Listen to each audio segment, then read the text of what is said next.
Oxygène Radio est en direct des Journées Mayennaises de la jeunesse. Jusqu'à dimanche, 4 jours d'échange et de partage. Bonjour et bienvenue, nous sommes ici en direct des JMJ et nous avons le plaisir d'accueillir Joseph Larger.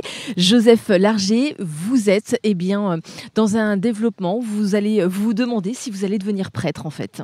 Oui, exactement, bonjour. Bonjour. Je me demande et puis je me prépare à devenir prêtre, donc ça avance le chemin. Et comme ça fait quand même, je suis dans ma 6e année, il m'en reste encore 2, on peut dire que ça avance carrément, ouais. Ça avance carrément. Quel est votre parcours, votre enfance, etc. Je suis d'une famille catholique où on m'a transmis la foi et comme un beau cadeau. Donc là, ça, je l'ai reçu. Et puis après, j'ai été accompagné par une communauté qui s'appelle les Franciscains à Cholet, qui m'a beaucoup aussi apporté, qui m'a permis de grandir dans ma foi. Et à travers eux et à travers divers exemples aussi de prêtres notamment, est venu en moi ce désir aussi de donner ma vie comme eux le font. Et donc j'avais quelque chose qui m'habitait, mais pour autant, je veux dire que j'y ai pas répondu tout de suite, parce que c'était encore un peu flou. Donc j'ai pris le temps de faire des études en classe préparatoire scientifique, où je m'orientais plus vers une vocation plus militaire, avec une notion aussi d'engagement, c'est sûr. Mais finalement, c'est au cours de ces études où je me suis quand même bien approprié la question, ma foi aussi.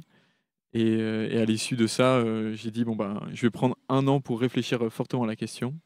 Et à la suite de cette année, je suis rentré au séminaire donc, pour me préparer à devenir prêtre. Qu'est-ce qui vous a poussé à vous dire « j'ai envie de m'engager totalement et de devenir prêtre » ? Alors, ça se passe dans une relation profonde avec Dieu, d'abord, je dirais. C'est pas seulement des raisons un peu intellectuelles, c'est vraiment quelque chose de profond, d'interne. Parce que imaginer donner toute sa vie comme prêtre, c'est quand même pas anodin. Donc si c'est seulement extérieur, ça va pas durer longtemps. Donc c'est vraiment dans cette intimité que j'ai reçue d'abord en famille, et puis que je me suis approprié petit à petit à l'adolescence, puis à l'âge adulte, que dans cette intimité, j'ai senti que Dieu m'appelait à devenir prêtre pour ma plus grande joie. Et puis après, il y a plein de petits facteurs, notamment d'avoir connu des prêtres heureux, bien dans leur basket, qui rayonnaient autour d'eux. Je me suis dit, on peut être heureux comme père de famille, comme l'était mon papa, et qui est un vrai exemple pour moi. On peut être heureux comme prêtre aussi. Donc je me suis dit, pourquoi pas.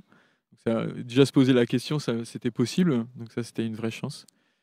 Et puis après, à travers différentes expériences avec mon parcours de foi, mon parcours aussi avec mes amis dans le quotidien de la vie, dans le sport, etc., dans tout ce qu'on vit, eh bien, il y avait quelque chose où je me suis dit, je pourrais donner encore plus à Dieu et aussi aux autres.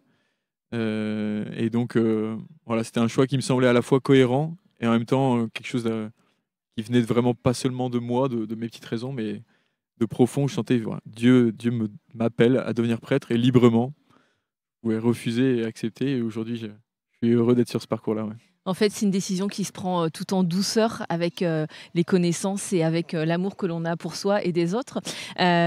Comment on rentre au séminaire et comment ça se passe le quotidien d'un séminariste ? Alors, pas besoin d'avoir un CV d'un catholique depuis toujours, etc. Enfin, n'importe qui, entre guillemets, peut demander à rentrer au séminaire. Il y a une première étape qui s'appelle l'année de propédeutique. Donc, c'est un mot bien compliqué qui parle d'une année de discernement. Donc, c'est une année qui est là pour nous aider à nous poser les bonnes questions, à affiner notre réflexion, notre relation aussi avec Dieu. Et à la suite de cette année, on écrit une sorte de lettre dans laquelle on exprime voilà, tout ce qu'on a vécu. Et avec tout ce qu'on a vécu, tout notre parcours, on dit je demande à rentrer au séminaire. Donc ça, on demande à notre évêque, donc, qui est le responsable de chaque diocèse. Et notre évêque nous répond et nous dit très bien, je t'envoie au séminaire à Nantes. Donc ça, c'est pour mon cas, pour te former pour devenir prêtre. Donc c'est assez simple, entre guillemets. Et en même temps, on va regarder si c'est cohérent. On a un regard aussi extérieur de personnes qui nous disent ça nous semble cohérent aussi que tu rentres au séminaire, ou d'autres qui disent peut-être que c'est bon que tu prennes un temps pour réfléchir à telle ou telle question sur ta vie, voilà, pour qu'on ne soit pas seul dans cette réflexion.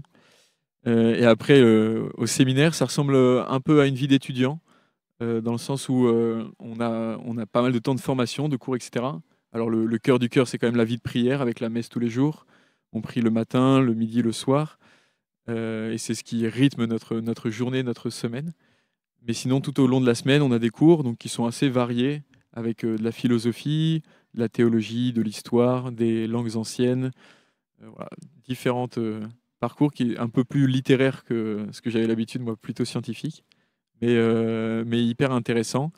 Et comme on n'est pas non plus amené à rester sur une chaise toute notre vie, on essaye d'avoir aussi un pied en paroisse, donc un pied sur le terrain, où on rencontre les gens, où on accompagne aussi pour différents sacrements, pour différents temps, etc. Donc voilà, on essaye d'avoir une formation assez complète, intégrale.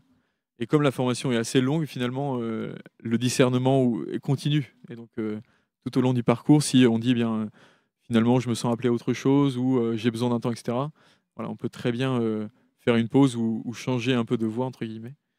Eh bien, écoutez, merci pour ces explications et en tout cas, on vous souhaite un très très beau chemin vers cette voie. Merci. Oxygène Radio est en direct des Journées Mayennaises de la jeunesse. Jusqu'à dimanche, 4 jours d'échange et de partage.